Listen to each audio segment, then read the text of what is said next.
The crisp autumn air carried the faint scent of pine and damp earth as Harold Hal Dempsey loaded his gear into the back of his weathered Ford pickup.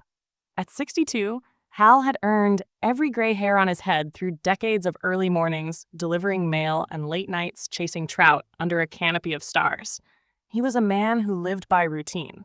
Monday through Friday meant work when he was still employed. Saturdays were reserved for errands in town. Sundays belonged to church. And every Thursday night, rain or shine, Hal drove up to Crescent Lake. Crescent Lake wasn't much to look at during the day, just another quiet body of water nestled deep within Vermont's rolling hills. But it came alive after sunset. The moonlight danced across its surface like scattered diamonds, and the only sounds that broke the silence were the occasional rustle of leaves and the gentle lapping of water against the shore. To Hal, this place wasn't just a fishing spot. It was sanctuary. It had been his refuge since before his wife passed away 8 years ago, a place where memories lingered but didn't weigh quite so heavily. That particular Thursday evening, October 17th, started out no differently than any other. Hal arrived just after dusk, parking near the small wooden dock that jutted out into the lake. His tackle box clinked softly as he carried it toward the water. His waders already pulled high over his jeans. A thermos of black coffee steamed from the passenger seat of his truck. Left behind intentionally, he never drank while fishing. The sky above was clear, dotted with stars sharp enough to cut glass, and the temperature hovered around 40 degrees. Perfect conditions for catching brown trout. By all accounts, Hal should have returned home around midnight, as he always did. But this time, something went terribly wrong. When Hal failed to show up for breakfast the next morning, a ritual shared with his neighbor Edith since retirement, she grew concerned. She knocked on his door first, then called his phone repeatedly, each unanswered ring tightening the knot in her stomach. Finally, she decided to drive out to Crescent Lake herself. What Edith found there chilled her to the bone.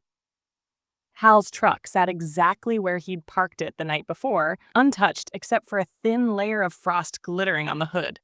Inside, everything appeared normal. Keys dangling from the ignition, thermos sitting upright on the seat, wallet tucked safely in the center console.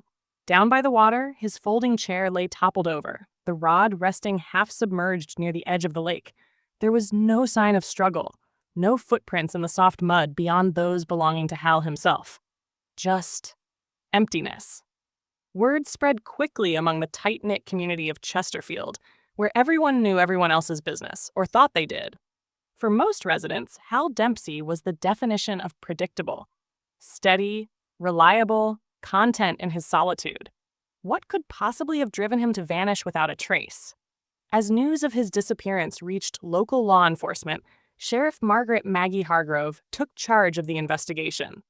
Maggie, a no-nonsense woman in her late 50s with sharp eyes and an even sharper mind, had known Hal for years. This wasn't some random tourist wandering off the beaten path. It was one of their own, a fixture of the town. And yet, despite combing the area thoroughly, interviewing locals, and dragging parts of the lake, not a single clue turned up to explain what had happened. For the people of Chesterfield, the mystery of Hal Dempsey's vanishing became more than just idle gossip. It gnawed at them, unsettling in its simplicity.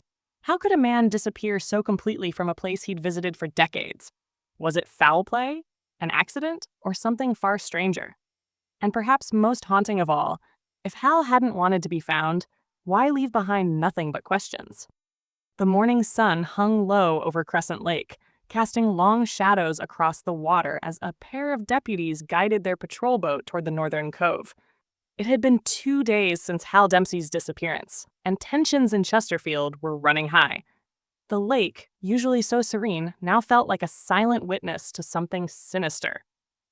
When they spotted the small aluminum fishing boat bobbing aimlessly near the cove's edge, relief flickered briefly on the deputies' faces until they realized what it meant. Hal's gear was still aboard, his tackle box neatly packed, the cooler untouched, even the thermos he always brought along sitting upright beside the seat. But there was no sign of Hal himself. Sheriff Maggie Hargrove arrived within the hour, her jaw set tight as she stepped onto the dock. She'd spent years policing this quiet corner of Vermont, But nothing about this case made sense. As she climbed into the drifting boat, her boots thunked against the metal floor. Everything seemed undisturbed, almost too perfect. And then she saw it. Hal's phone lay at the edge of the boat, wedged precariously between the gunwale and the bench seat. Its screen was cracked, but still lit up faintly, displaying an active recording app. Maggie frowned, picking it up carefully. Why would Hal have left his phone behind? He wasn't one to forget such things. More importantly, why had he been recording? Back at the station, Maggie plugged the device into her computer. The audio file played back immediately, filling the room with staticky noise. For the first few minutes, there was little more than the expected sounds of the lake, water lapping against the hull, the occasional rustle of trees swaying in the breeze. Then came the whispers. At first, they were soft and indistinct, blending seamlessly with the ambient noise. But as Maggie leaned closer to the speakers, her brow furrowed. The voices, if that's what they were, didn't sound human. They ebbed and flowed like waves, overlapping each other in chaotic rhythms. Some sounded guttural, others almost melodic, but none formed coherent words. If anything, they reminded her of wind rushing through hollow spaces, or distant echoes amplified by stone walls. 3 hours of this. 3 hours of unintelligible murmurs captured on Hal's phone while he sat alone in the dead of night. Maggie replayed segments of the recording, straining to make sense of it. There were moments when the whispers grew louder, sharper, almost urgent, as if responding to something. Or someone. She called in Edith later that afternoon, hoping she might recognize something in the eerie soundscape. Edith listened intently, her hands clasped tightly in her lap. After several minutes, she shook her head slowly. "It's not natural," she said finally, her voice trembling. "I don't know what it is, but it doesn't belong here." Maggie agreed. Whatever Hal had recorded, it wasn't part of the world she understood. And yet, it offered a clue, a thread, however fragile, to pull on. As word spread about the discovery of the phone and its bizarre contents, speculation ran wild among Chesterfield's residents.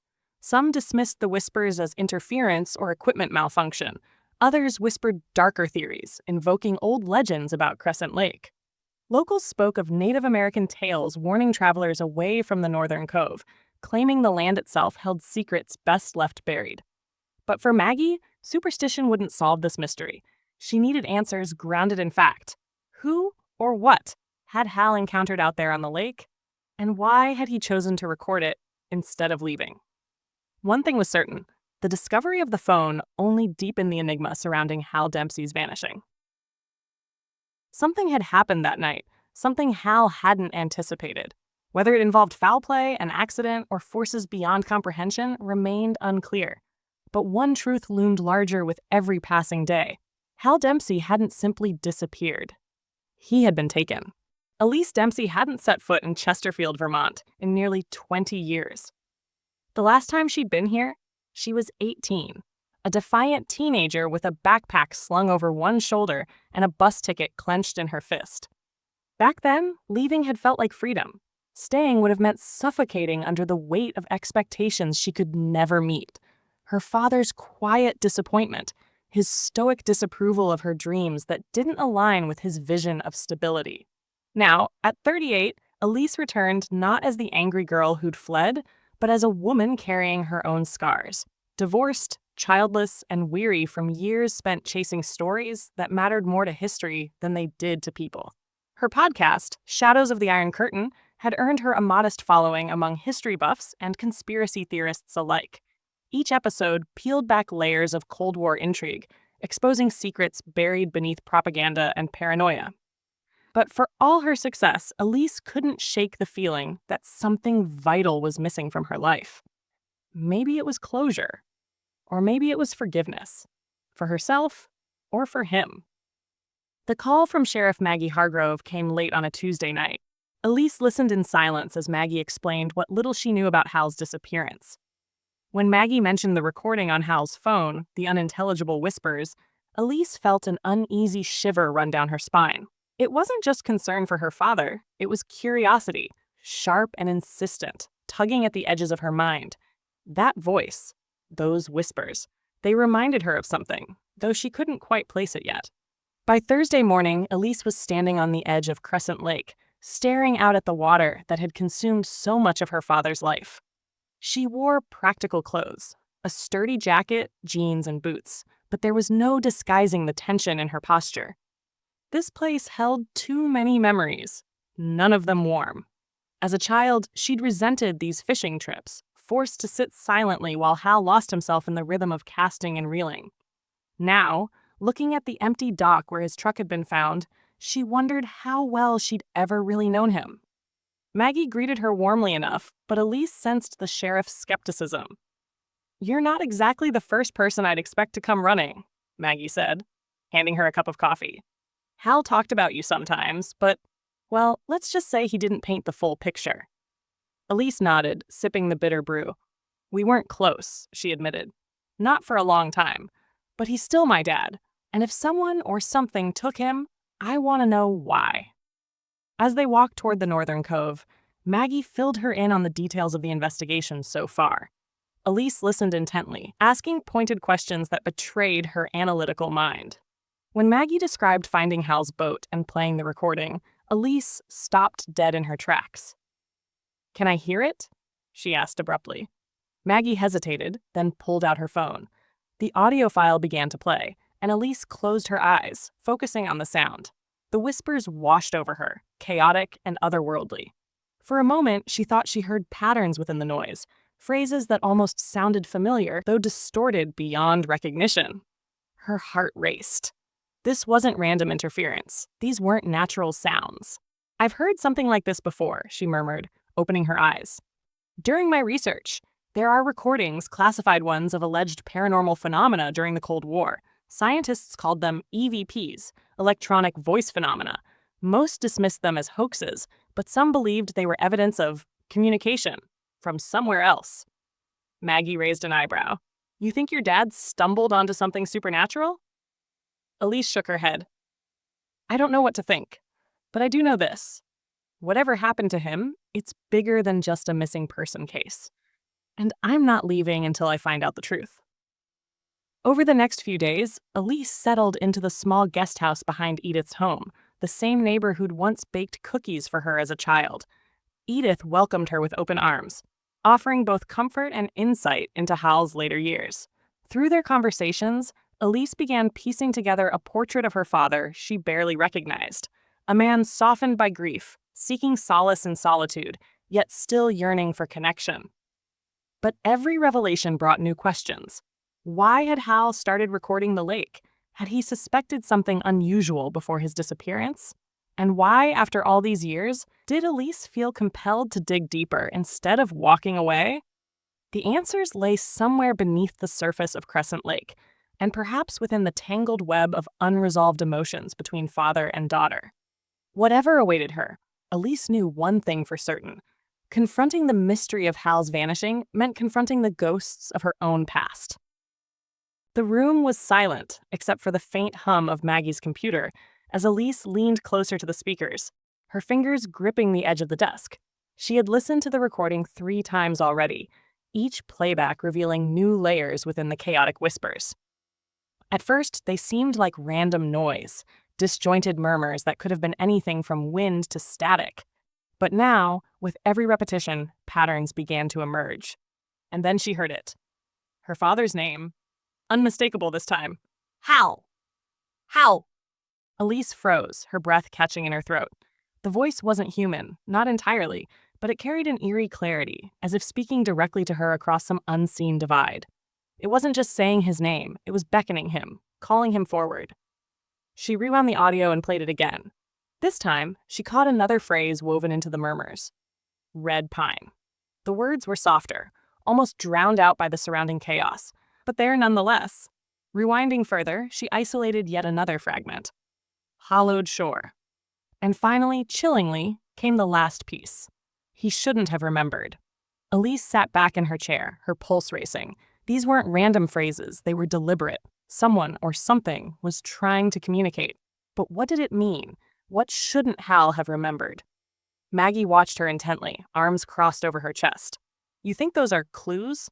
"I don't know," Elise admitted, rubbing her temples. "But they're not random. Red pine could refer to a type of tree. There are plenty around here. And hollowed shore might describe part of the lake where the ground dips lower, maybe near caves or submerged structures. But the last part, she trailed off, shaking her head.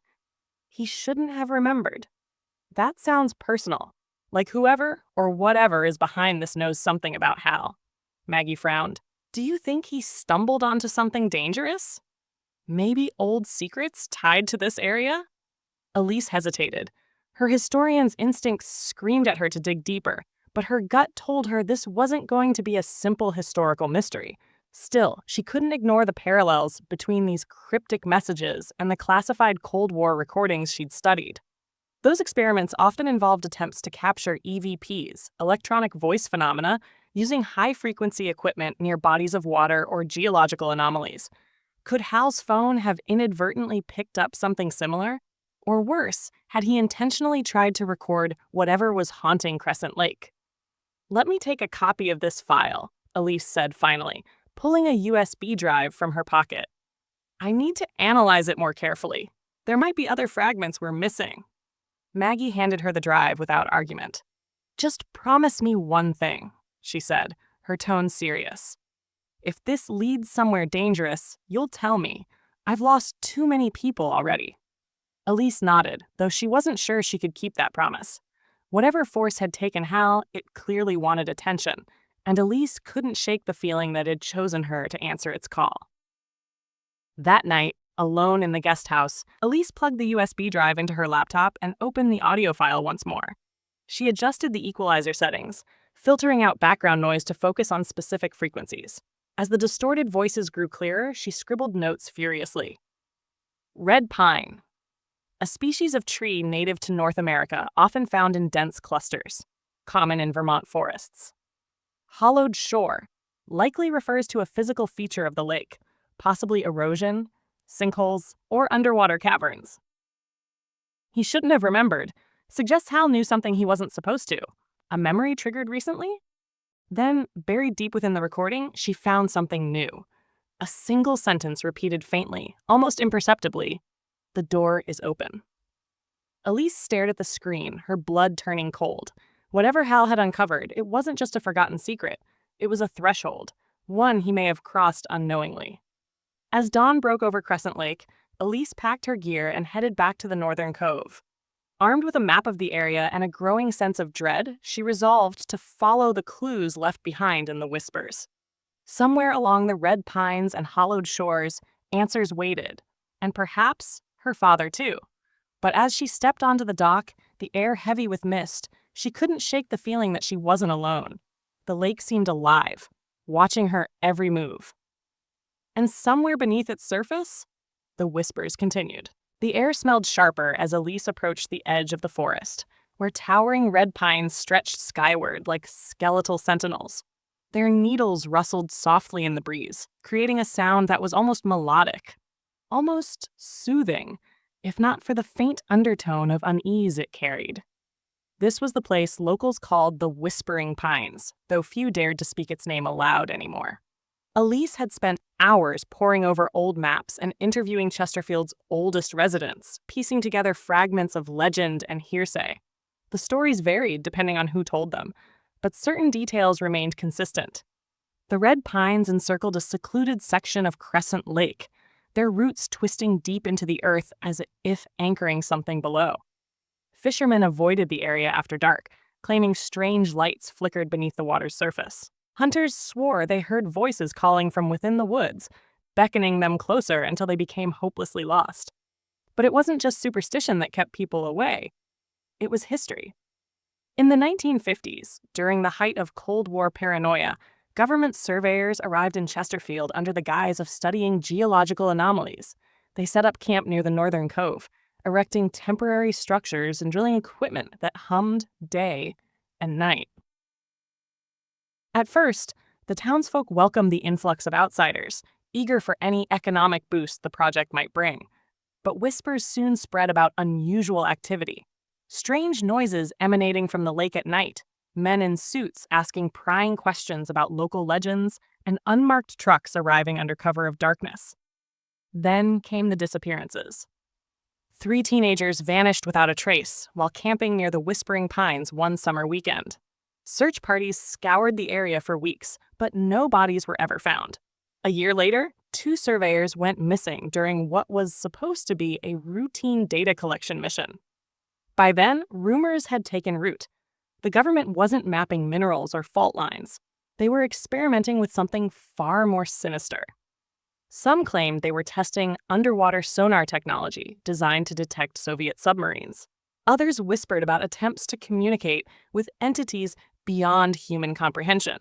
Whatever the truth, the project ended abruptly in 1958. The surveyors packed up their equipment overnight, leaving behind only silence and fear. Over time, the stories faded into folklore, dismissed by younger generations as exaggerated tales meant to scare children. But those who remembered, the ones now in their 80s and 90s, still shook their heads when asked about the Whispering Pines. "They shouldn't have messed with it," said Old Man Grady, a retired lumberjack who'd agreed to meet Elise at the diner.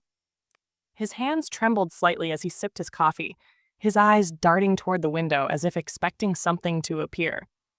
"That lake's got secrets older than any of us. Secrets best left buried." Elise pressed him further. "What kind of secrets?" Grady hesitated, leaning closer across the table. "Back in '56, my cousin worked on the crew that drilled out there. He told me things he shouldn't have. Said they hit something. Hollow, like a cavern, but not natural. And the deeper they went, the louder the whispers got. Folks thought it was gas pockets or shifting rock, but my cousin, he knew better. He quit the job after a week, said he wouldn't go back for all the money in the world." Elise scribbled notes furiously, her mind racing. If Hal had stumbled upon evidence of these experiments, or worse, reopened old wounds, it could explain why he'd been targeted. But how had he even known about the Whispering Pines? Growing up, she'd never heard him mention the place. Had he uncovered something recently? Something that triggered memories long suppressed? Her thoughts turned to the recording again. Red pine. Hollowed shore. He shouldn't have remembered. The pieces fit too neatly to ignore. Whatever lay beneath the Whispering Pines, it wasn't just folklore. It was real, and Hal had gotten too close. By late afternoon, Elise stood at the edge of the red pine forest, staring out at the section of the lake marked on her map as the hollowed shore. The water here looked different, darker, almost oily, as if resisting the sunlight. She scanned the tree line, searching for anything unusual. Then she saw it, a jagged scar in the bark of one of the largest pines, shaped unnervingly like a doorway. As she stepped closer, the hair on her arms stood on end. The whispers returned, not from her phone this time, but from the air itself. Faint at first, then growing louder, overlapping in chaotic rhythms. Her father's name echoed among them, clearer now. "Hal, come closer." Elise froze, her heart pounding. She wanted to turn back, to run, but she couldn't. Not yet. Somewhere beyond the trees, beneath the water, answers waited. Answers about her father, about the lake, about the door that should never have been opened. And so, steeling herself against the rising tide of dread, she stepped into the shadows of the Whispering Pines. The attic of Hal's modest ranch-style home smelled of dust and forgotten memories. Elise hadn't planned to search here. Not at first. She'd come looking for practical things. Old maps, fishing logs, anything that might reveal more about her father's recent activities around Crescent Lake. But when she spotted the faded shoebox tucked into the corner of a sagging shelf, curiosity got the better of her. Inside were fragments of Hal's life before she was born, black and white photographs, yellowed letters tied with string, and a dog-eared journal filled with his cramped handwriting. Most of it seemed mundane, snapshots of family picnics, receipts from long-closed bait shops, notes jotted down during fishing trips. Then she found it. A photograph, dated 1971, showing Hal standing on the shore of Crescent Lake alongside 3 men in military uniforms. The setting sun cast long shadows across their faces, but there was no mistaking the camaraderie in their stance, or the tension lurking beneath it. Hal stood slightly apart from the group, his expression unreadable. He looked younger, leaner, with none of the weariness that had settled into his features later in life. And he wasn't wearing civilian clothes. He wore what appeared to be a standard-issue field jacket. Elise's breath caught. Her father had always claimed he'd never served in the military. Growing up, she'd teased him about being the only man in Chesterfield without a war story to tell. Yet here he was, posing beside men who clearly weren't locals. One of them held a clipboard, another gestured toward the lake as if explaining something urgent. The third man, the tallest of the group, wore the insignia of a colonel. She flipped the photo over. On the back, someone had scrawled names in neat block letters. Hal Dempsey, Lieutenant Marcus Hale, Seinter, John Rourke, Calther, Ray Holcomb. The name Ray Holcomb sent a jolt through her. It sounded familiar, though she couldn't immediately place it. Pulling out her phone, she typed the name into a search engine. Within seconds, dozens of results flooded the screen, all related to Cold War-era intelligence operations. Colonel Ray Holcomb had been a decorated officer in the U.S. Army Signal Corps, known for his work in classified communications research. In 1972, he vanished without explanation while stationed at Fort Monmouth, New Jersey, a disappearance that sparked whispers of espionage and treason. Holcomb's face stared back at her from grainy newspaper clippings, eerily preserved by decades-old ink. There was no doubt about it. The man in the photograph was him. But why would her father, a self-proclaimed simple postal worker, be standing shoulder to shoulder with a high-ranking intelligence officer? And why had he lied about his past? Elise sat cross-legged on the attic floor, piecing together scraps of possibility. If Hal had been involved in some capacity with Holcomb's work, it might explain his presence near Crescent Lake in 1971, and perhaps even now. Maybe the lake itself wasn't just a retirement hobby. Maybe it was tied to whatever secrets he'd buried years ago. Her thoughts turned to the recording again. He shouldn't have remembered. Could it mean Hal had stumbled upon something connected to his own history? Something he'd tried to forget? She sifted through the rest of the box, finding little else of significance until she uncovered the journal. Its pages were brittle with age, many entries written in shorthand she struggled to decipher, but one passage stood out. March 14th, 1972. They asked too many questions today. About the signal, about the door. I told them I didn't know anything, but they don't believe me. Neither does Ray. He says we've opened something we can't close. I wish I could leave this place behind, but it won't let go. Beneath the entry, a crude map sketched in pencil showed the outline of Crescent Lake, with an X marked near the northern cove. Written beside it were two words: Hollow Shore. Elise's hands trembled as she closed the journal. Whatever Hal had been part of in 1971, it hadn't ended when he left Chesterfield. It had followed him, quietly, patiently, until it resurfaced decades later. And now, it had taken him. That evening, Elise returned to Maggie's office, the photograph and journal in hand. The sheriff listened intently as Elise laid out her findings, her expression growing darker with each revelation. "So your dad knew Holcomb," Maggie said finally, tapping a pen against her desk. "And based on this journal, he was involved in whatever went down at the lake back then." "It looks that way," Elise replied, "but I still don't understand why he kept it hidden, or why he came back to the lake after all these years." Maggie sighed, rubbing her temples. Maybe he thought it was safe. Maybe he wanted answers. Either way, it sounds like he woke something up. Elise nodded grimly. Whatever it is, it's tied to the Whispering Pines and the Hollow Shore. If we're going to find him, we need to figure out what's down there. Maggie hesitated, then reached for her keys. "All right, let's head out there tomorrow morning. But if this thing turns dangerous..." She trailed off, leaving the warning unspoken. As Elise drove back to Edith's house, her mind raced with possibilities. The pieces were starting to fit together, but the picture they formed was far darker than she'd imagined. Her father hadn't just disappeared into thin air. He'd walked straight into a nightmare, one rooted in secrets older than either of them. And now, so had she. The discovery of the journal came almost by accident. After days of combing through Hal's belongings, Elise had begun to lose hope of finding anything more substantial than faded photographs and vague notes. But as she stood in the dimly lit corner of her father's cabin, her fingers brushed against a loose floorboard near the fireplace. It wobbled slightly under her touch. Crouching down, she pried it up with a butter knife from the kitchen drawer. Beneath the board lay a small, waterproof box, its edges worn smooth with age. Inside was a weathered leather-bound journal, its cover cracked and stained with what looked like watermarks. The sight of it sent a shiver down her spine. This wasn't just another forgotten artifact. This was deliberate. Her father had hidden it for a reason.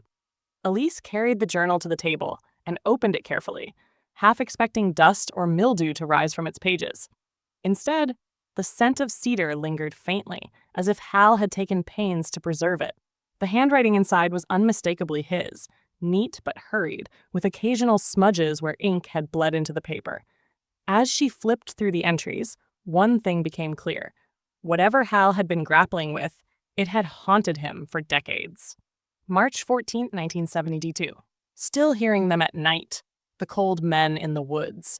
Their voices are like ice on my skin, whispering things I can't understand.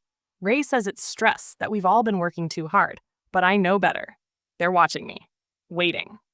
June 8th. 1973. Ray disappeared today. No one knows where he went, or won't say. I think about the echo chamber every time I close my eyes. The sound of it, it's not natural. Like voices layered over voices, stretching back forever. Sometimes I wonder if they're calling to us or warning us away. October 22nd, 1985. I thought leaving Chesterfield would make the dreams stop. It didn't. The hollow shore follows me even here, in my sleep. Last night, I saw the door again, the one beneath the red pines. Someone was standing in front of it, beckoning me closer. I woke up screaming. February 19th, 2003. Edith asked me why I keep coming back to Crescent Lake. She thinks it's just fishing, but it's more than that. I don't tell her about Operation Cormorant, about the experiments, about the signal they found buried under the lake. If I could forget, I would. But the whispers never leave me alone. September 10th, 2023, 2 weeks before his disappearance. Started having the nightmares again. Louder this time. Clearer. They're saying words now. Names. Mine. Ray's. Something about Echo Chamber 12. Whatever it is, it wants me to remember. But remembering means opening the door. And once it's open, the final entry trailed off into jagged strokes, as though Hal's hand had faltered mid-thought. Elise stared at the page, her chest tight with dread. Her father hadn't just returned to Crescent Lake out of habit or nostalgia. He'd come back because the past refused to let him go. She spent hours poring over the journal, piecing together fragments of meaning. References to cold men in the woods echoed the whispers on the recording, suggesting they weren't mere auditory phenomena, but sentient entities tied to the lake. Echo Chamber 12 sounded mechanical, possibly linked to the classified experiments mentioned in local legends. And Operation Cormorant. The name sent a chill through her. It reminded her of Cold War-era code names used for covert intelligence operations, often involving experimental technology. But what stuck with her most was the recurring image of the door. Hal described it vividly, as if it were real, tangible, waiting beneath the red pines. Could it be literal? A physical structure, submerged underwater or hidden within the forest? Or was it symbolic, representing some kind of threshold between worlds? Her mind raced back to the map sketched in the earlier journal, marked with an X near the northern cove. The hollow shore. That had to be where the door was, if it existed at all. By morning, Elise felt no closer to understanding what Hal had uncovered. But one thing was certain. The answers lay at Crescent Lake, buried somewhere beneath the surface of the water or deep within the whispering pines. Armed with the journal and the cryptic clues it contained, she resolved to confront the mystery head-on. When Maggie arrived later that day to discuss their next steps, Elise handed her the journal without hesitation. "Read this," she said simply. "Then tell me you still think this is just a missing person case." Maggie's expression darkened as she flipped through the pages, lingering on the later entries. When she finally looked up, her voice was quiet but firm. "We're dealing with something bigger than either of us realized. If Hal's right, and I'm starting to think he might be, we need to tread carefully." Elise nodded, her resolve hardening. Careful or not, there was no turning back now. Somewhere beneath the red pines, beyond the hollow shore, the door waited. And behind it, perhaps, the truth about her father and the forces that had taken him. The diner on Main Street was a relic of Chesterfield's past, its vinyl booths cracked and faded, the jukebox in the corner long since silenced. It was here that Elise found herself seated across from Walt Griggs, an 87-year-old retired mechanic who claimed to have been at Crescent Lake the night it all went dark in 1972. His hands trembled slightly as he sipped his coffee, but his eyes were sharp, glinting with memories he'd kept locked away for decades.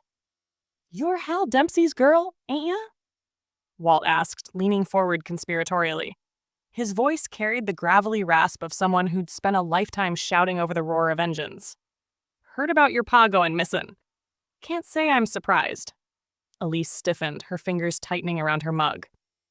"What do you mean by that?" Walt hesitated, glancing around the nearly empty diner before lowering his voice. "It's them woods out there, that lake. Folks round here don't talk much about what happened back then, but I was there, saw things I can't explain, and trust me, I've tried." Elise leaned closer, her pulse quickening. "Tell me everything." Walt's story began on a cold October evening in 1972, just weeks after Colonel Ray Holcomb's disappearance had made national headlines. At the time, Walt had been working late at his garage, repairing a truck for one of the surveyors stationed near Crescent Lake. Around midnight, he decided to take a break and walk down to the shore for some fresh air. The fog rolled thick that night, clinging to the water like a shroud, muffling sound and distorting light. "I heard it before I saw it," Walt said, his gaze distant, as if reliving the moment. A hum, low and steady, like nothing I'd ever heard before. Then, out on the lake, this light appeared. Pulsing, flickering, blue-green, almost alive. It moved slow, like it was searching for something. Next thing I know, men in suits show up out of nowhere. Federal types, armed to the teeth. They shut the whole area down faster than you could blink. According to Walt, the feds cordoned off the northern cove within hours, posting guards around the perimeter and confiscating every boat they could find. No one was allowed near the lake for nearly a week, and anyone who asked questions got stonewalled, or worse. When locals pressed for answers, they were told it was a routine security exercise. But Walt knew better. "They hauled stuff out of there, crates and equipment," he said, his voice dropping even lower. "Big ones, covered in tarps. And whatever it weren't no ordinary gear. One of the guards slipped up when I offered him a smoke, said something about containment protocols and acoustic anomalies. Sounded like nonsense to me, but now I reckon they were trying to keep something in, or maybe keep something out." Elise scribbled furiously in her notebook, her mind racing. Acoustic anomalies. Containment protocols. The phrases aligned too neatly with the whispers on Hal's recording and with Operation Cormorant. Whatever the government had been experimenting with in the 1950s, it hadn't ended when the project was officially shut down. Something had lingered beneath the surface, waiting. "And the light?" she asked, her voice barely above a whisper. "Did you see where it came from?" Walt shook his head.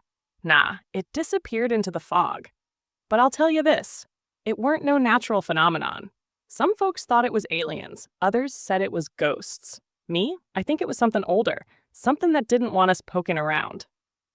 Over the next few days, Elise interviewed more elderly residents, piecing together fragments of the story.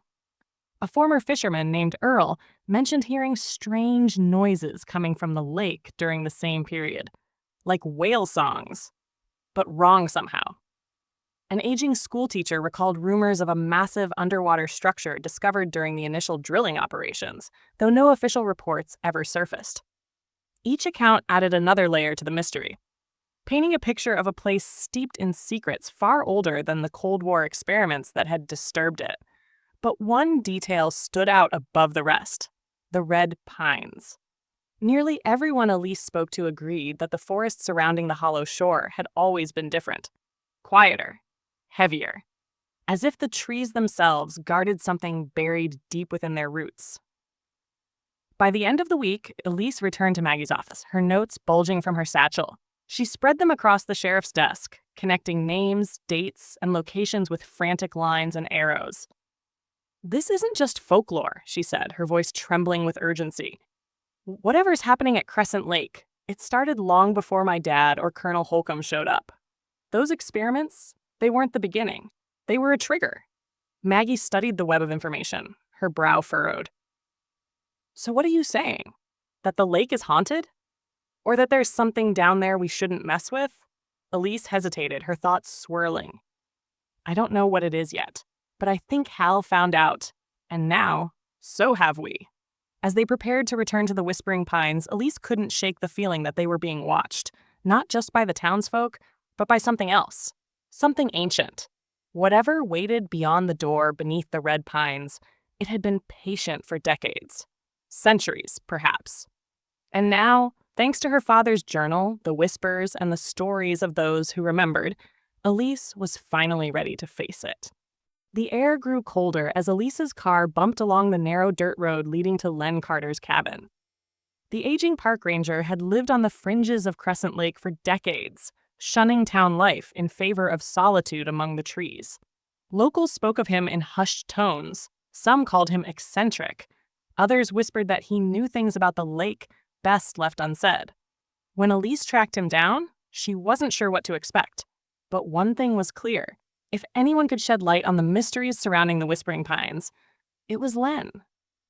His cabin sat tucked into a grove of birch trees, smoke curling lazily from its stone chimney despite the mild autumn weather. As Elise stepped out of her car, the silence of the forest pressed against her ears like a weight. She knocked on the door, and after a long pause, it creaked open just wide enough for Len to peer through. Len Carter was tall and wiry, his face weathered by years of exposure to the elements. His gray hair stuck out at odd angles beneath a battered wool cap, and his piercing blue eyes seemed to see straight through her. For a moment, he simply stared, as if deciding whether she was worth his time. Then, with a grunt, he pushed the door wider and gestured for her to enter. Inside, the cabin was Spartan but tidy. A small wood-burning stove, a cot in the corner, shelves lined with books and maps. A rifle leaned against the far wall, its barrel gleaming faintly in the dim light filtering through the windows. Len motioned for her to sit at the rough-hewn table while he poured 2 cups of black coffee from a chipped enamel pot. "You're Hal Dempsey's girl," he said finally, sliding a cup toward her. It wasn't a question. Elise nodded. "I'm looking for answers about my father. I heard you might know something about the Northern Cove." Len sipped his coffee slowly, his gaze fixed somewhere beyond her shoulder.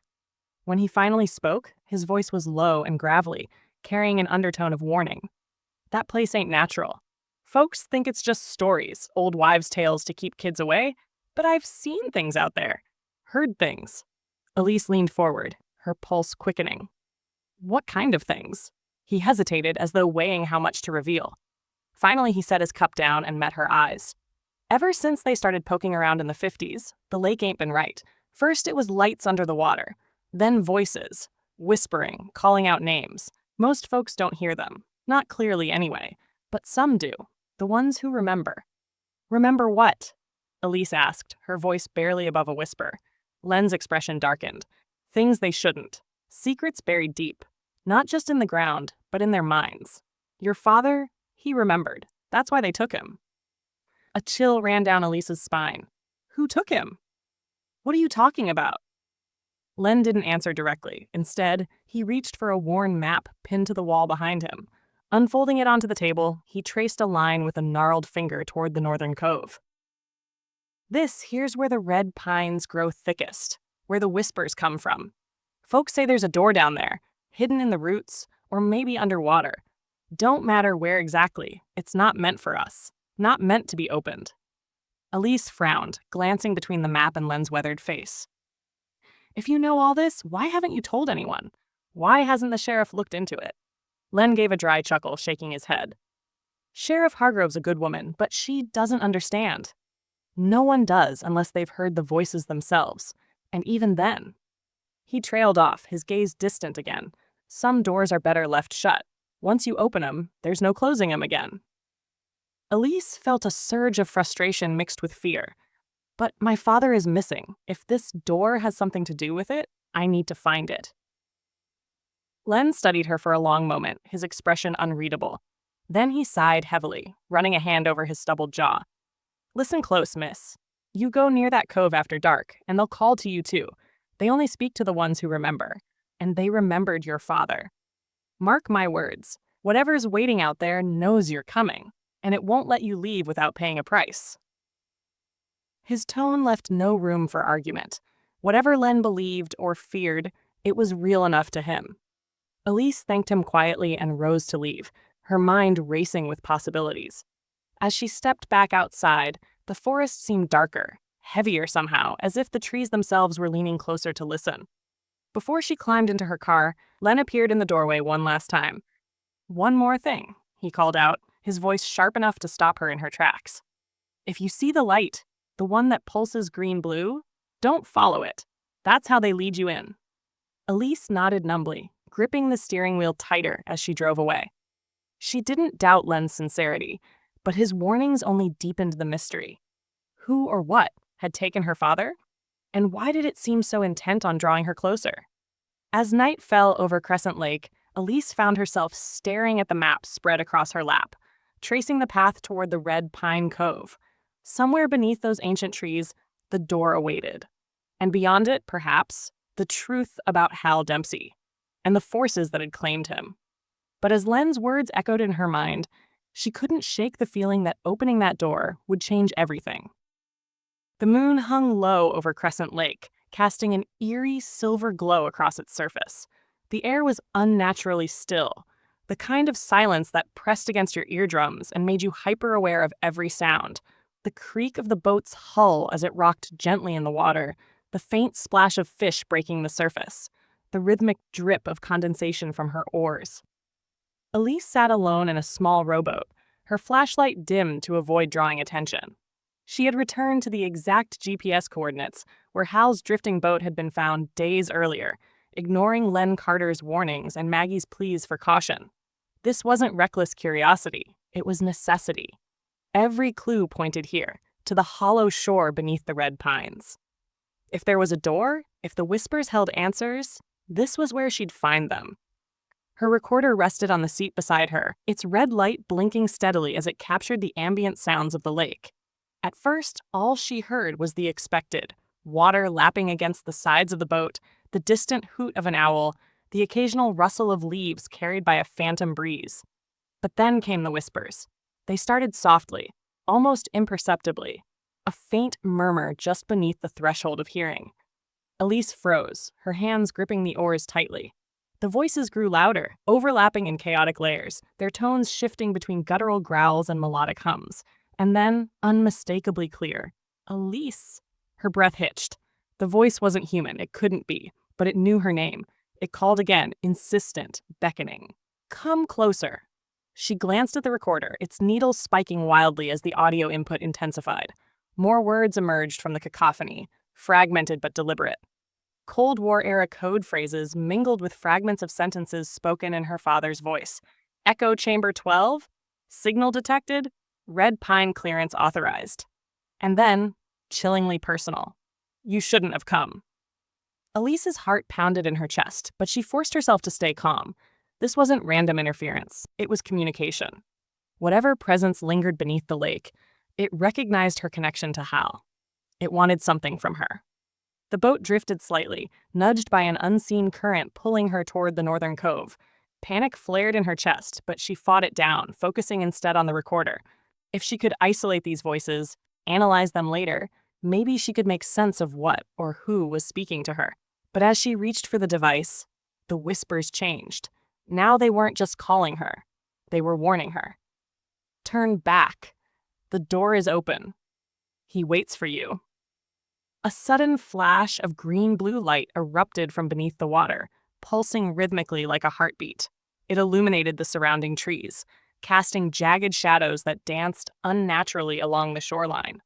Elise shielded her eyes, squinting into the glare. The light seemed alive, moving with purpose, drawing her gaze deeper into the darkness of the forest. Len's voice echoed in her mind. "If you see the light, the one that pulses green-blue, don't follow it. That's how they lead you in." But it was too late. The light wasn't just visible, it was audible now, emitting a low-frequency hum that resonated in her bones. The whispers grew louder, more urgent, blending with the hum until it felt like the sound itself was wrapping around her, pulling her forward. "No," she whispered aloud, clutching the edge of the boat. "I'm not falling for it." The light pulsed again, brighter this time, and the water beneath her began to churn. Bubbles rose to the surface, accompanied by a deep, resonant thrum that seemed to emanate from the very bedrock of the lake. The boat rocked violently, threatening to capsize. Elise scrambled to stabilize herself, her recorder slipping from the seat and tumbling into the water with a soft splash. "No!" she cried, lunging instinctively for the device. But it was gone, swallowed by the depths before she could retrieve it. As quickly as it had begun, the chaos subsided. The light faded, the hum dissipated, and the lake returned to its previous stillness, as though nothing had happened. Gasping for breath, Elise stared at the spot where the recorder had disappeared, her mind racing. What had she unleashed? Or worse, what had taken notice of her? Then, from the darkness of the red pines, a new sound reached her ears. Not a whisper this time, but footsteps, slow, deliberate, crunching through fallen leaves. Someone, or something, was approaching the shore. Elise grabbed her flashlight, its beam trembling as she swept it across the tree line. For a moment, she thought she saw a figure standing among the trunks, tall and shadowy, its outline indistinct. Then it moved, stepping closer, revealing familiar features distorted by the flickering light. It was Hal, or at least it looked like him.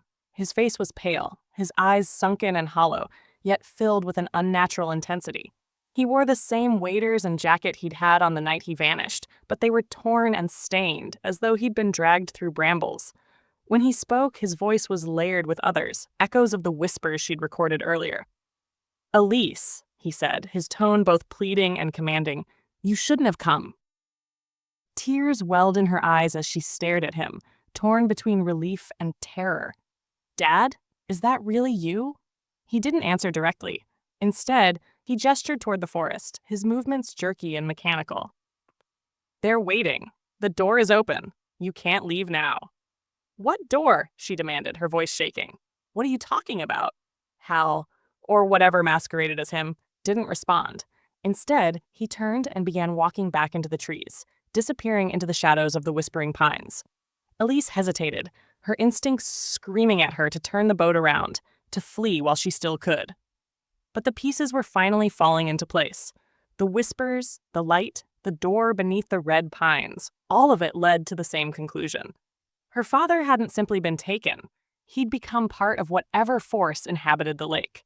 And now, so would she, unless she confronted it head-on. With a deep breath, Elise secured the boat and stepped onto the shore. The forest loomed ahead, darker than any nightmare, its twisted roots and gnarled branches forming shapes that seemed almost human. Somewhere within, the door waited. And beyond it, perhaps, the truth about what had happened to Hal Dempsey, and why it had chosen her to follow in his footsteps. The maintenance dock at the northern edge of Crescent Lake was a crumbling relic of another era, its wooden planks warped and splintered from decades of neglect. Elise stood at its edge, her flashlight cutting through the thick fog that clung to the water like a shroud. Somewhere beneath her feet, according to Hal's journal, lay the entrance to something buried, something hidden long before she was born. Her father's cryptic map had led her here, marked with a crude X near the base of the dock. She knelt, running her hands over the damp wood until they brushed against something cold and metallic. A rusted ring, barely visible beneath layers of moss and grime. With effort, she pried it upward, revealing a hatch sealed tight against the elements. The metal was corroded but sturdy, its surface embossed with faded insignias, a hawk clutching lightning bolts, the emblem of the U.S. Army Signal Corps. Elise hesitated, her breath catching in her throat. This wasn't just some abandoned bunker. It was part of Operation Cormorant, the classified project mentioned in both the journal and local legends. Whatever secrets lay inside, they were tied directly to her father and possibly to his disappearance. She tugged hard on the hatch, muscles straining as it groaned open with a reluctant screech. A ladder descended into darkness, slick with condensation and streaked with algae. The air rising from below was damp and frigid, carrying the faint scent of mildew and something else. Something sharper, almost metallic. Taking a deep breath, Elise climbed down, her flashlight beam slicing through the oppressive gloom. At the bottom of the ladder, she found herself in a narrow corridor lined with crumbling concrete walls. Water pooled ankle-deep around her boots, lapping softly against debris scattered across the floor. Broken equipment, shattered glass, and papers reduced to mush by years of submersion. Overhead, exposed rebar jutted out from cracked ceilings, droplets falling steadily like rain. The space was vast, far larger than she'd expected, stretching into shadowy recesses her light couldn't penetrate. As she ventured deeper, the hum began, a low-frequency vibration that resonated in her chest, growing louder with each step. It wasn't mechanical, not entirely. There was an organic quality to it, as if the sound itself were alive, pulsing in time with some unseen force. Then she saw them, rows upon rows of deteriorating tape reels stacked haphazardly on rusting shelves. Each reel bore a label stamped with block letters. Neural Acoustic Testing, Echo Chamber 12. Elise's pulse quickened. Neural acoustic testing. The phrase conjured images of Cold War-era experiments designed to manipulate brainwaves using sound frequencies. Had this outpost been used to study such phenomena? And if so, what role had Hal played in it? She picked up one of the tapes, its casing brittle and warped. A small player sat nearby, miraculously intact despite the decay surrounding it. Plugging in her flashlight for extra illumination, she loaded the tape and pressed play. Static crackled through the speakers at first, followed by voices layered over one another in chaotic harmony. They weren't human, not fully, but they carried fragments of speech, snippets of code phrases, and names. Hal Dempsey, Ray Holcomb, Subject Alpha 7. And then, clearer than the rest. Containment breach imminent. Advise immediate evacuation. The recording cut off abruptly, leaving only silence. Elise stared at the device, her mind racing. Containment breach. Evacuation. These weren't routine experiments. They were desperate attempts to control something that had spiraled out of hand. As she explored further, she discovered more evidence of the outpost's purpose.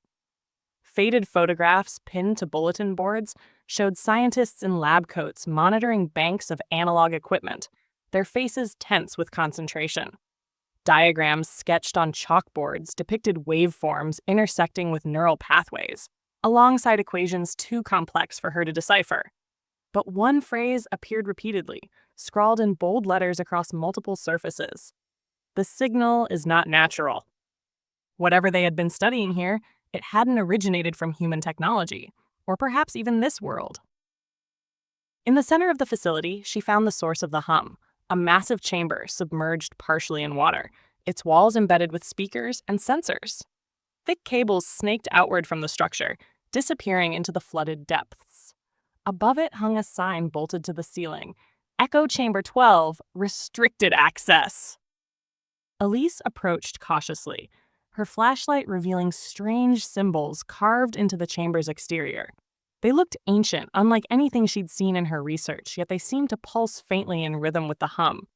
She reached out instinctively, her fingers brushing the surface, and immediately regretted it. The moment she made contact, the chamber roared to life. The hum intensified, becoming deafening, and the water around her began to churn violently. Lights flickered on along the walls, casting an eerie green-blue glow that illuminated the entire space. From somewhere deep within the chamber came a voice, not recorded, but real, speaking directly to her. "You have returned. The cycle continues."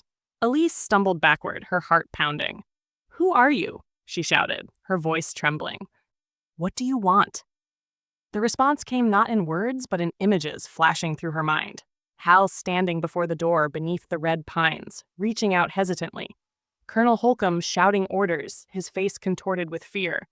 Men in suits sealing off the lake while others dragged crates into waiting trucks. And finally, a glimpse of something beyond the door.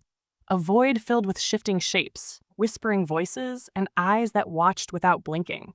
When the vision faded, the chamber fell silent once more. Elise collapsed to her knees, gasping for air.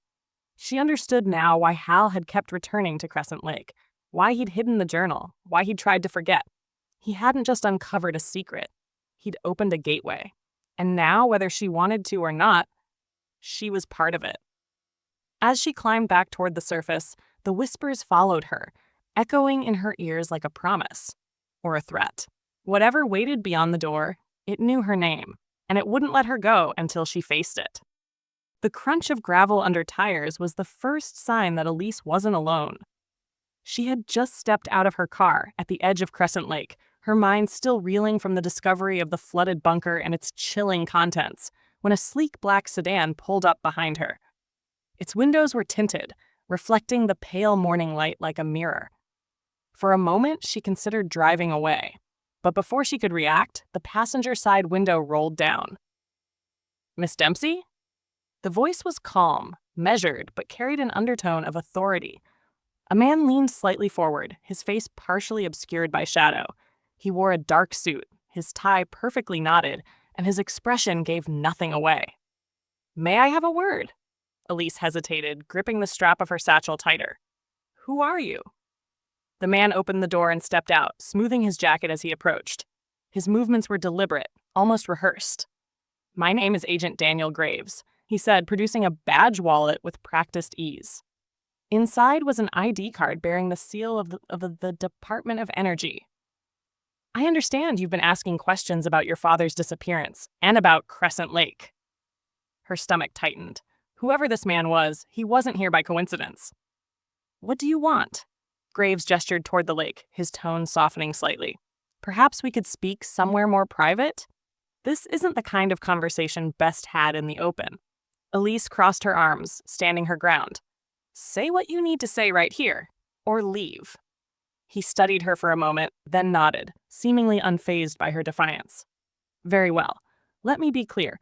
Your father's involvement with certain activities in this area predates you. Activities that remain classified to this day." "Classified," Elise repeated, her voice sharp. "You think I care about some government stamp? My father is missing. If you know something—" "I do," Graves interrupted, his gaze hardening. "And so did Hal. That's why he came back to Crescent Lake after all these years, to remember things he shouldn't have." Elise felt a chill run down her spine. "Remember what?" Graves sighed, glancing around as if ensuring no one else was listening. In the early 1970s, this lake was part of a covert research initiative exploring the effects of low-frequency audio signals on human cognition. Officially, it was abandoned due to budget cuts. Unofficially, he paused, choosing his words carefully. Let's just say they uncovered something unexpected, something beyond their control. Elise's pulse quickened. "What does that mean? Beyond their control?" "It means," Graves said, lowering his voice further, "that the experiments didn't just affect the subjects, they affected the environment itself. The lake became a conduit, a focal point, for phenomena that defied explanation. Your father was one of the technicians involved in those tests. When things went south, he helped bury the evidence. But memories like that, they don't stay buried forever." Elise shook her head, struggling to process what he was saying. "So you're telling me my father remembered something dangerous? Something tied to what? Exactly? The whispers? The lights?" Graves nodded grimly. "The signals they were testing weren't created by humans. They originated from beneath the lake, from whatever lies dormant there. And once activated, they began influencing anyone who heard them. Psychological manipulation, hallucinations, even memory recall. Some called it psychological warfare. Others thought it was something else entirely." "Something else?" Elise pressed, her voice trembling. "Like what?" Graves hesitated, his usual composure faltering for the briefest moment. "We don't have a name for it. Whatever it is, it's ancient. Older than this lake, older than us, and it doesn't take kindly to being disturbed." Elise stared at him, anger bubbling beneath her fear. "If you knew this place was dangerous, why didn't you stop people from coming here? Why let my father come back?" "We tried," Graves admitted, "but some people can't resist the pull. It calls to them. The memories, the voices. Once you hear it, you can't unhear it. Your father must have realized too late what he'd reopened. By the time we got wind of his return, it was already too late." "Too late," the words echoed in her mind, heavy with finality. "And now?" she asked quietly. "What happens now?" "That depends on you," Graves replied, his tone shifting subtly. "You've seen the bunker. You've heard the whispers. You know more than anyone outside our agency should. But understand this. Whatever's happening at Crescent Lake isn't confined to this place. If it spreads, if someone opens the door, it won't just be your father we lose." Elise clenched her fists, fighting back a surge of frustration. So what am I supposed to do? Seal it off again? Pretend none of this exists? "For now," Graves said firmly, "you walk away. Leave this to us." We'll handle it. And if I don't, she challenged, stepping closer. If I decide to find out what really happened to my father. Graves met her gaze evenly, his expression unreadable. Then you'll learn firsthand why some doors are better left closed. With that, he turned and walked back to his car, leaving Elise standing alone by the water. As the sedan drove off, kicking up dust along the dirt road, she felt the weight of his warnings settle over her like a shroud. Whatever secrets lay beneath Crescent Lake, the government hadn't forgotten them, and they weren't willing to share. But Elise knew one thing for certain. Walking away wasn't an option. Not while her father was still out there.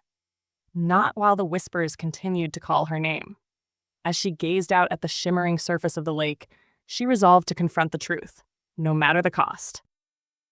The pieces finally clicked into place as Elise sat alone in the dimly lit guest house, surrounded by her father's journal, the maps, and the deteriorating notes she'd salvaged from the flooded bunker.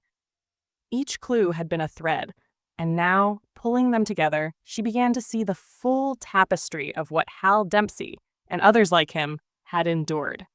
Her hands trembled as she flipped through the brittle pages of an old report she'd found among the debris in the bunker.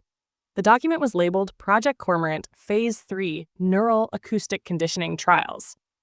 Beneath the title, a list of names appeared in neat typewritten rows, each accompanied by brief annotations. Near the bottom, she found it.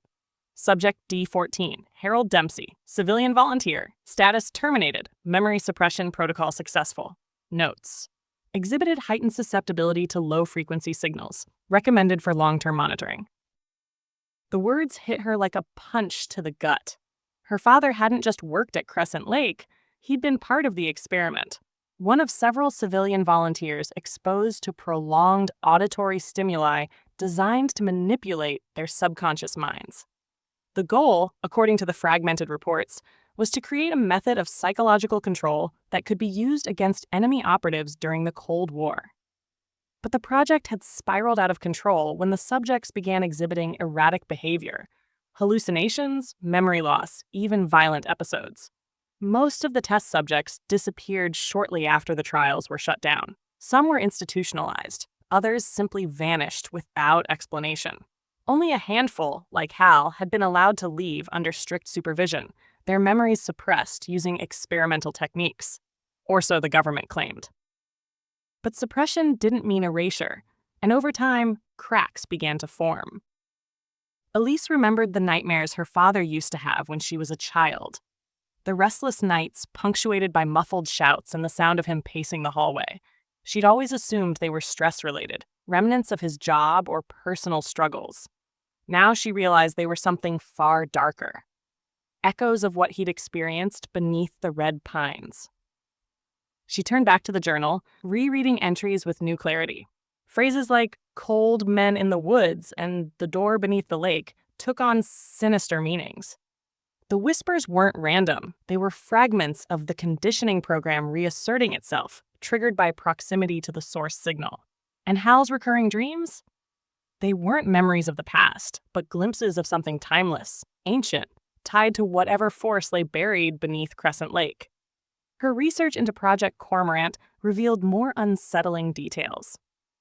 While officially classified as a military initiative, funding for the project had come from shadowy sources within the Department of Energy and intelligence agencies. The primary objective wasn't merely psychological manipulation, it was communication. They believed the low-frequency signals emanating from the lake were attempts by an unknown entity to reach out, to influence human consciousness. And instead of shutting it down, they decided to exploit it. What they hadn't anticipated was the cost.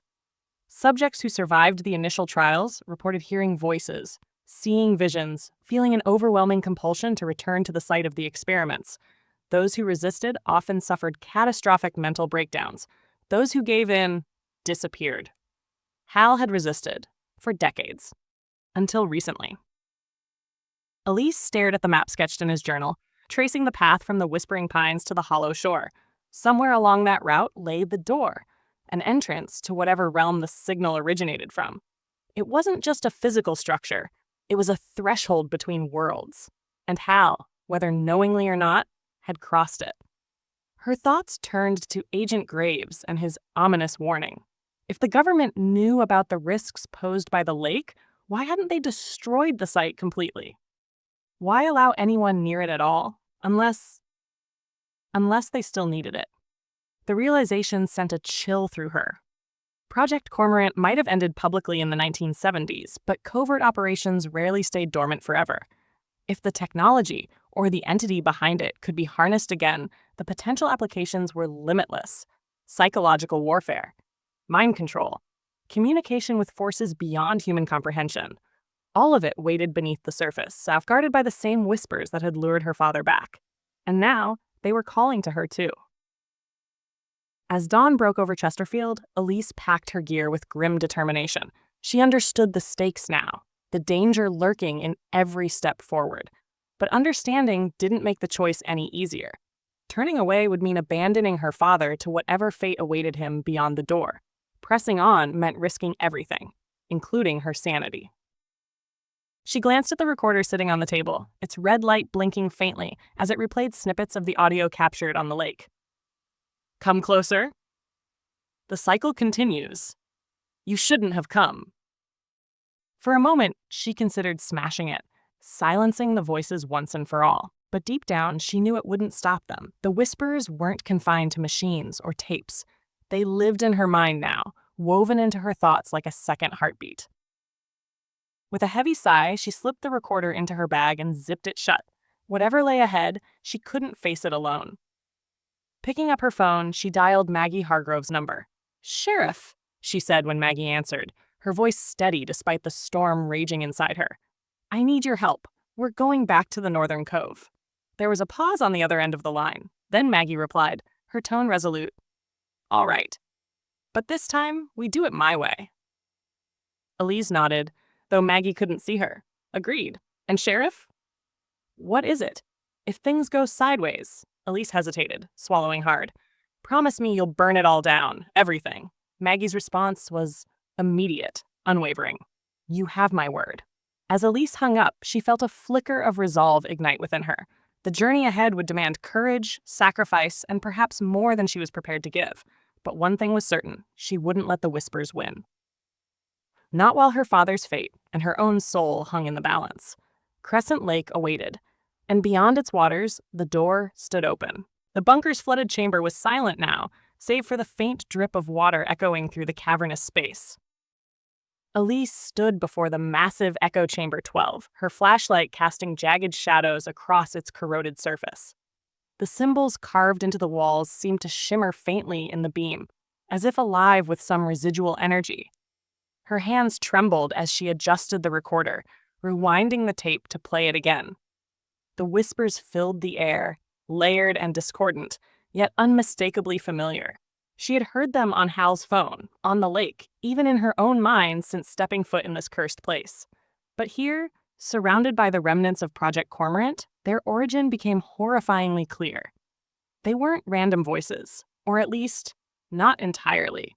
They were fragments of the experiments themselves, low-frequency audio loops designed to burrow into the subconscious, creating what the researchers called a psychic trigger. Over time, repeated exposure would embed suggestions deep within the subject's psyche, bypassing conscious resistance entirely. The goal had been psychological manipulation, but the results were far more insidious. Hal's journal entries made sense now. The nightmares, the recurring memories, the compulsion to return to Crescent Lake. His mind hadn't just remembered, it had awakened. Decades of suppression had kept the worst effects at bay, but something had changed recently. Perhaps the signal beneath the lake had grown stronger. Or perhaps Hal had simply reached his breaking point. Elise replayed one section of the tape, isolating a single phrase that repeated over and over. "The door is open." It wasn't a suggestion, it was an instruction, a command embedded so deeply in Hal's subconscious that he couldn't ignore it. And when he finally obeyed, returning to the hollow shore, the door had claimed him. Her thoughts turned to Colonel Ray Holcomb, the intelligence officer who had vanished without explanation. According to fragmented reports in the bunker, Holcomb had been instrumental in overseeing Phase 3 of Project Cormorant. He disappeared shortly after the containment breach in 1972, presumed dead. but Elise suspected otherwise. If Hal had succumbed to the trigger, reopening the connection to whatever lay beyond the door, could Holcomb have done the same? Was he still out there, trapped in some liminal state between worlds? She sifted through the debris littering the chamber floor, searching for anything else that might shed light on the experiments. Among the ruined equipment, she found a partially intact logbook. Its pages were warped and stained, but enough remained legible to piece together key details. Day 47. Subject D14, Dempsey exhibits increased sensitivity to LF signals. Reports auditory hallucinations during REM sleep. Voice analysis confirms overlap with base frequency emitted from echo chamber 12. Recommend extended testing. All subjects showing signs of cognitive destabilization. Memory recall erratic. Subject C9 claims to hear voices from the water. Containment protocols updated. Day 186. Containment breach confirmed. Source signal amplified beyond predicted thresholds. Immediate evacuation ordered. Subjects unaccounted for. D14, H7, R3. Further investigation pending. Elise froze at the mention of H7 and R3, cross-referencing the names against the list of test subjects. Holcomb was likely R3, his rank aligning with the classification system used in the logs. But H7, that designation belonged to another civilian volunteer. Someone who had also gone missing. A sudden realization struck her. The Whispers weren't just targeting individuals. They were connecting them, creating a network of minds linked by the same psychic trigger. Hal, Holcomb, and possibly others were no longer separate entities. They were nodes in a chain, conduits for whatever force pulsed beneath the lake. As she played the tape again, focusing intently on the overlapping voices, she began to notice patterns. Certain phrases repeated consistently, interspersed with fragments of personal memories. Hal's voice describing fishing trips, Holcomb barking orders, even her own childhood laughter echoing faintly beneath the chaos. It wasn't just communication, it was assimilation. The entity feeding the signal wasn't merely influencing its subjects, it was consuming them, merging their identities into something greater and darker. And now it was reaching out to her. Elise felt a cold sweat break out across her skin as the whispers shifted, becoming clearer, more direct. They weren't calling to Hal anymore. They were calling to her. Elise, you carry his memory. Open the door. She stumbled backward, clutching the recorder tightly. This wasn't paranoia or coincidence. The experiment had always intended for someone like her, a descendant, a witness, to follow in the footsteps of those who came before, to complete the cycle. But why? What purpose did it serve? And what waited beyond the threshold? Her father's final journal entry came rushing back to her. I thought leaving Chesterfield would make the dreams stop. It didn't. The hollow shore follows me even here, in my sleep. Last night I saw the door again, the one beneath the red pines. Someone was standing in front of it, beckoning me closer. I woke up screaming. Hal hadn't understood what he was seeing, not fully. But Elise did now. The figure waiting beyond the door wasn't human. It was the source of the signal, the architect of the whispers. And it had been waiting decades for someone to unlock the connection once more. As she climbed back toward the surface, the hum of the echo chamber fading behind her, Elise knew what she had to do. The whispers wouldn't stop until the door was closed or opened completely. And while shutting it down might save herself and others, it would mean leaving her father and anyone else trapped beyond it forever. Her resolve hardened as she emerged into the pale morning light. Whatever awaited her at the hollow shore, she would face it head on. For Hal. For Chesterfield. For everyone who had ever been touched by the lake's dark history. Because sometimes closing a door meant destroying the house it stood in. And if Maggie's promise held true, fire would be the only way to ensure the whispers never returned. The morning of the memorial dawned crisp and clear, the surface of Crescent Lake shimmering like glass under a pale autumn sun.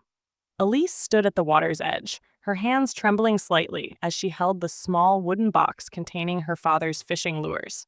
Each one was worn from years of use, their metallic finishes dulled by countless casts and retrieves. They were all that remained of Harold Hal Dempsey, simple tools of a quiet life he had cherished deeply. Behind her, Maggie Hargrove and Edith watched silently, their presence offering quiet support. A few other townsfolk had gathered too, drawn not just by respect for Hal, but also by curiosity about the woman who had dared to confront the lake's secrets.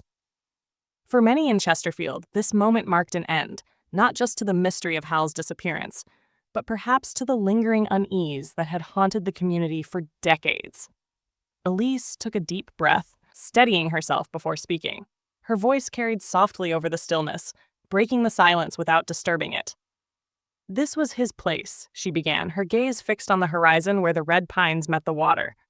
"Not just because he loved fishing, though he did, but because it gave him peace, until it didn't anymore." She paused, blinking back tears. "I spent most of my life angry with him.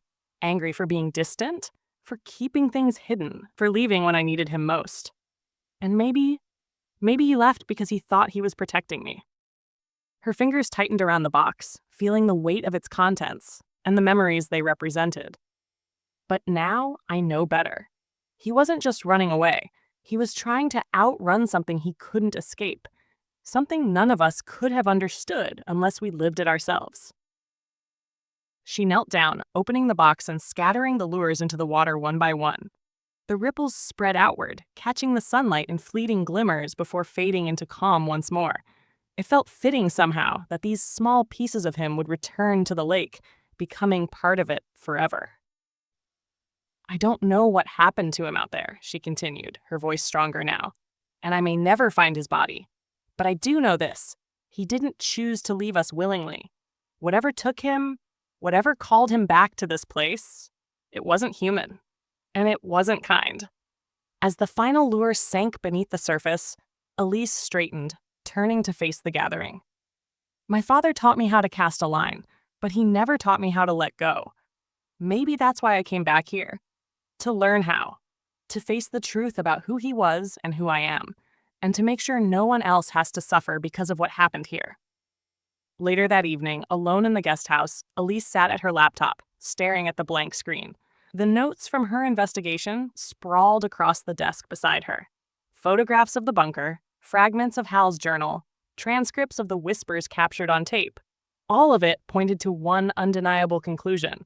The government's experiments at Crescent Lake had unleashed something far beyond their control, something that had cost her father everything. She titled the episode simply, "The Whispered Mind." For hours, she wrote and rewrote, shaping the narrative into a story that honored Hal while exposing the buried truths of Project Cormorant. She included excerpts from the tapes, descriptions of the flooded bunker, and from locals who remembered the strange events of the 1950s and 70s. She wove in her own journey, laying bare her grief, her anger, and ultimately her acceptance. When she reached the final lines, her hands hovered above the keyboard for a long moment. Then, with a deep breath, she typed, "Crescent Lake is beautiful, but it is also dangerous. Beneath its surface lies a secret older than any of us, guarded by voices that call to those who remember. My father heard them. So did others. And though I've walked away, I can still feel their pull. This isn't just a story about a missing man or a forgotten experiment. It's a warning. Some doors should never be opened. Some whispers should never be answered." She hit publish, sending the episode live to her listeners. Within minutes, notifications began flooding in. Comments, shares, questions. People wanted answers, justice, closure. Others simply wanted to believe her. But for Elise, the act of sharing the story was enough. By giving voice to the victims of Project Cormorant, including her father, she had reclaimed a piece of herself. She had faced the shadows beneath the red pines and emerged on the other side, scarred but whole. In the weeks that followed, life in Chesterfield slowly returned to normal, or as close to normal as it could be after such revelations. Maggie kept her promise, ensuring the site of the bunker was sealed off permanently. Federal agents arrived briefly, asking questions and taking samples, but they left as quickly as they came, their expressions unreadable. Whatever plans they might have had for Crescent Lake, they seemed content, for now, to let it rest. Elise stayed in town longer than she intended, helping Edith pack up Hal's belongings and sorting through the remnants of his life. In doing so, she discovered new facets of the man he had been. Letters he'd written to her mother during their courtship, sketches of the lake drawn in idle moments. even a poem tucked inside an old book. These small discoveries softened the edges of her grief, allowing her to see him not just as a father, but as a person shaped by joys and regrets alike. On her last day in Chesterfield, she visited the lake one final time. Standing beneath the red pines, she closed her eyes and listened. The whispers were fainter now, almost imperceptible. A distant hum carried on the wind. Whether they would ever truly fade, she couldn't say. But for the first time, she felt at peace. As she drove away, the sun setting behind the hills, Elise realized she wasn't running anymore. She had found a way to honor Hal's memory, not by forgetting the past, but by carrying it forward. The lake would always whisper, but its secrets no longer held power over her. And somewhere, deep beneath the hollow shore, the door remained closed. For now.